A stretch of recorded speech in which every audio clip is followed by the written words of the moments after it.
The current standard of care treatment for patients with locally advanced resectable muscle-invasive bladder cancer is cisplatin-based neoadjuvant chemotherapy with or without immunotherapy, followed by a radical cystectomy.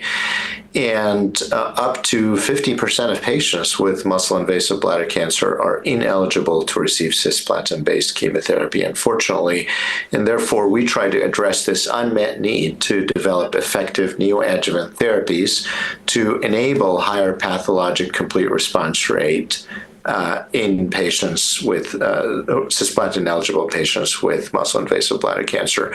What led us to this trial was an observation that we have made that 35% of patients with urothelial cancers harbor cyclin D1 extrachromosomal DNA amplifications, and that is important because cyclin D1 actually binds with CDK4 and CDK6 and locks them in this conformation that is the active conformation that is preferentially bound by CDK4/6 inhibitors, such as Abemaciclib. So this was a window of opportunity study of 20 patients who had histologically confirmed muscle-invasive bladder cancer who were ineligible or declined neoadjuvant cisplatin-based chemotherapy.